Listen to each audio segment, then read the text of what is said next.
part of what we're witnessing besides the technicals, because certainly the break of this resistance level to a new high is going to be a bigger push. And, silver's got this huge cup formation. It's actually the biggest double cup formation I've ever seen if you go all the way back to the 80s. I mean, this is tremendous. And so I'm thinking that by the end of the year or shortly thereafter, I think we're very likely to see the spot silver market hit that $50 resistance level. And what I'm looking for is for it to go through it. And once it goes through it, even if it's for a minute and then you get a little bit of work off. Silver's momentum is under pressure.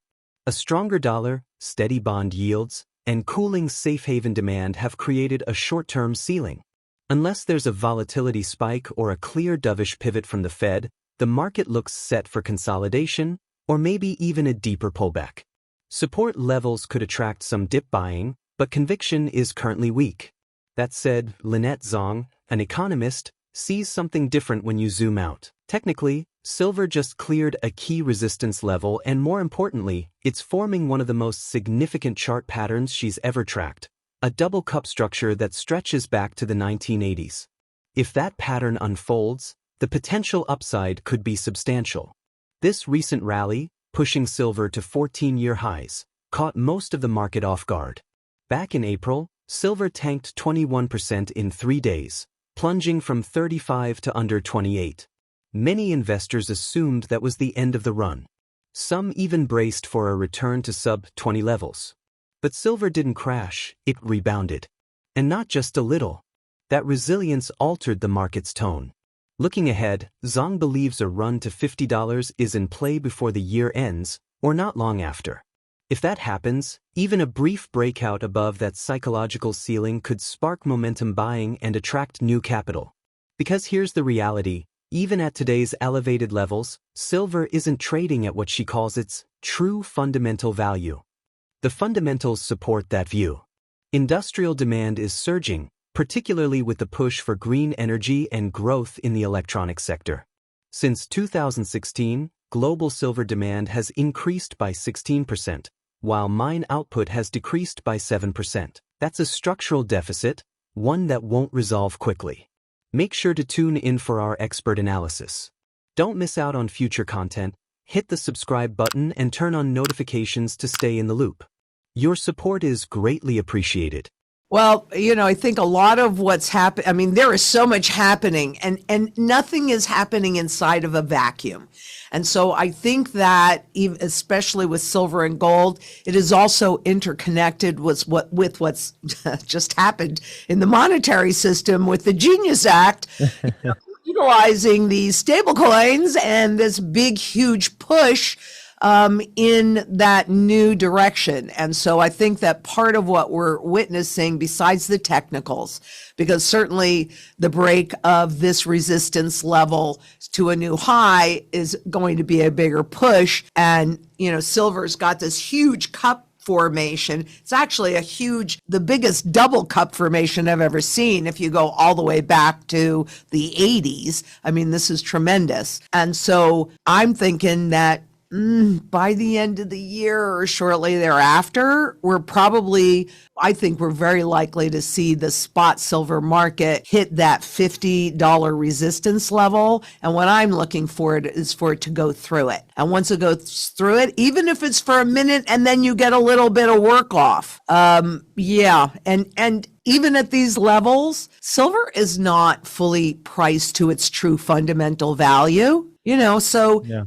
Silver always walks a really interesting tightrope to me because it is the second monetary metal, but it's also hugely an industrial metal. Going to the Citizens for Sound Money movement and seeing what you can do to actually participate in your local government in getting sound money back in the system, because this is really who the fight is for.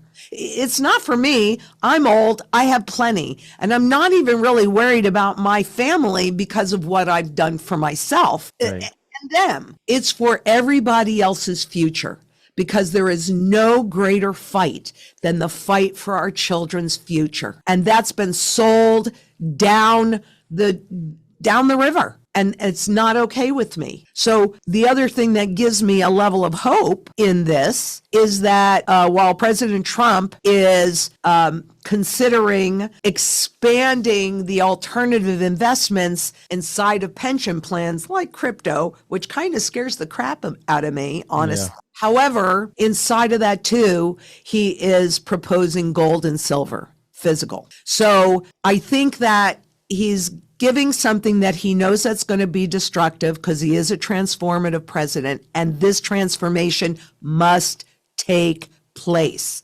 because there's no purchasing power left in the currency. On the other hand, I think he's also giving you tools to protect yourself with allowing and encouraging gold and silver in those systems. So that gives me a level of hope because I do think that if we can come together in global community, so we got to do it locally and we got to do it globally, that we can have an impact in the new system because they can't just back a currency with gold. You know, Right. Once you do that, it fixes the debt at these unpayable levels.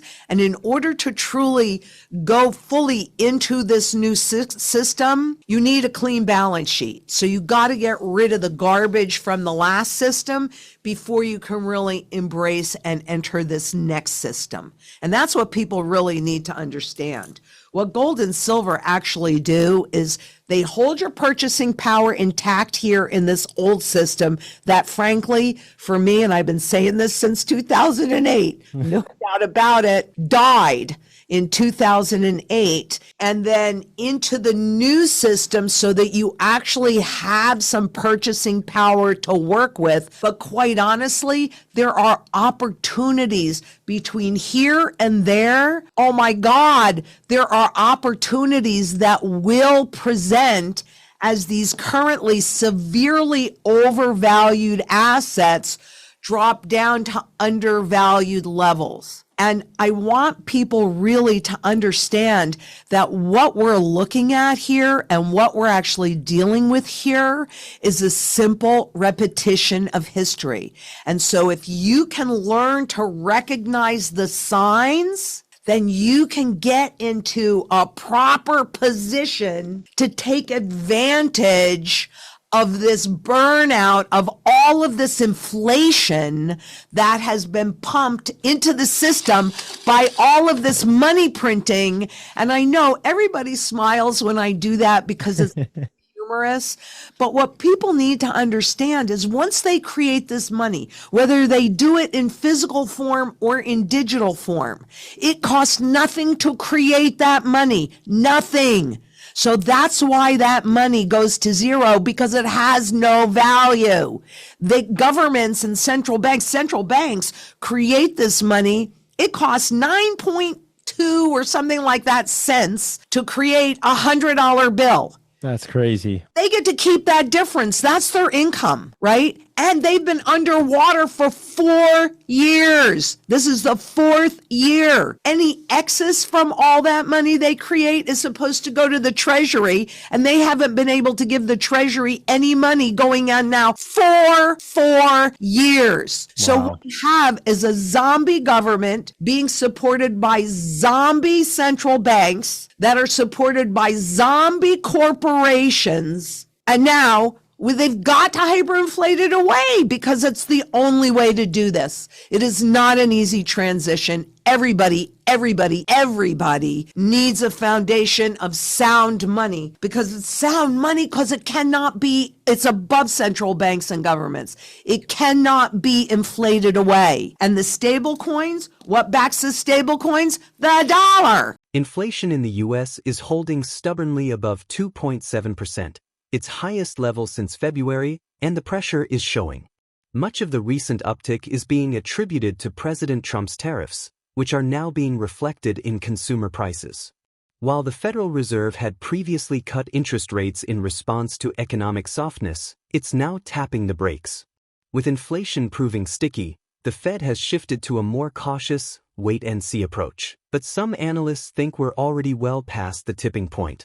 Lynette Zang says the early stages of hyperinflation are already here, not in the form of runaway prices, but in the velocity of money. In her view, the faster cash circulates through the system, the closer we edge toward a full-blown inflationary spiral. What could accelerate it further?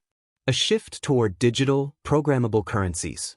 Zang argues that central bank digital currencies, CBDCs, would allow governments to control spending patterns and possibly ignite inflation on a scale we haven't seen before. Robert Kiyosaki paints a similarly grim picture. He believes everything is about to get more expensive: interest rates, food, energy, and housing. His argument hinges on the Fed's money printing and debt-fueled policies. In his view, it's not just inflation that's the problem. It's the looming impact on the average American's ability to keep up. As wages stagnate and debt costs rise, an increasing number of people may face insolvency. He sees a scenario where bankruptcies surge and confidence in the dollar continues to erode. Let's get back to the interview. I've been studying currencies and currency life cycles since 1987. What people do not realize is that when that act was signed, the new, at least this term system, this is not over. And I want everybody to 100% understand that what I'm saying doesn't mean that, oh, this was a no big deal and we've just shifted and okay, because it doesn't work like that. But they have to get adoption, and they did it, between 2009 and they did it up until they signed the Genius Act, and now they're getting even more massive adoption, and we're all going to be forced into that adoption. But I believe, there is not one doubt in my mind, and I could certainly be wrong, but this is such an extreme feeling for me. And typically when I get these feelings like this, then I'm never wrong. Timing is different, but I'm never wrong about this. The easier and cheaper it is to make new money, the easier and cheaper it is to make new fiat money, more fiat money will be made. And this is a repetition of 1914, when they installed the Federal Reserve, and then they used corporate debt, so corporate balance sheets, to turn into Federal Reserve notes and create a whole bunch of money. And people lost about 50% of their purchasing power between 1913. It really started in 1914 because they were legalized the end of 13. But that really started in 1914, and you can see that 10-to-1 ratio. Well, now with this, you've got corporations, again, cooperating to create this market because, of course, who's the one that benefits, right? Corporations. And now create this money out of thin air. What that does is, number one, it expands the money that's out there, but it also is about, and I've said this before, creating artificial demand for dollars, because where it used to be gold backed, then it was petro backed. Now you're looking at the stable coins having to back the dollar to continue to give it a level of relevance, along with the fact that these corporations now are being forced they'd have to buy treasuries as well.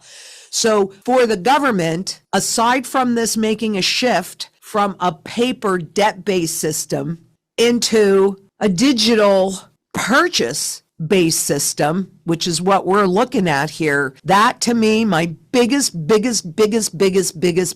concern is that we have already technically, in my opinion, based on the M2 velocity, entered a period of hyperinflation. Here you go. This is the tool to usher it in. That's my biggest concern, especially since it's done just like when Nixon took us off the gold standard, and I was there for that. And granted, I wasn't an adult, but I was like 17 years old, something like that. So I was old enough for a certain level of awareness. And as brilliant as my family was, and I used to love to listen to my parents and aunts and uncles talk while they were playing penny ante poker, because I'd learned so much about the Depression and World War II and all of that. These are the things that they used to talk about. And yet, what do they say? Well, this isn't really going to impact that. Yes, it is, because we just shifted to an entirely new system. They don't want you to realize it,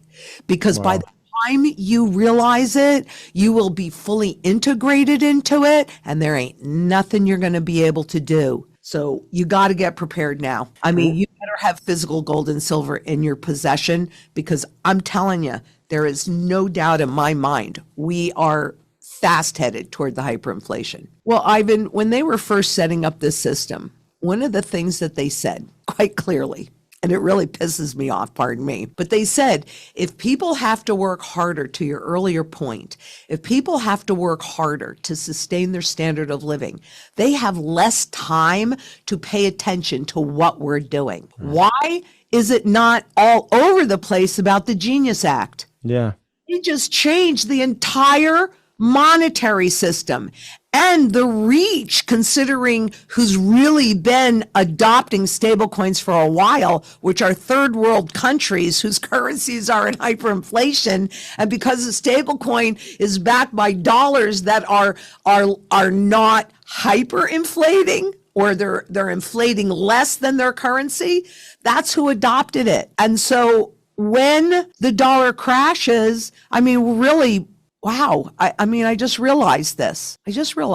Okay, Ivan, here's just an understanding. Okay, when we became the world reserve currency at Bretton Woods, we had the most gold of anywhere. We had the strongest army of anywhere. And so we promised that we would hold the dollar's value at 35 to 1 ounce of gold. Right. We did not do that, right? We had to fund the Korean War. We had to fund the Vietnam War. We had to do all of this funding of wars, which are always a great excuse to create inflation. But what we were actually doing in that was sending inflation on a global basis, because all other currencies depended upon the dollar.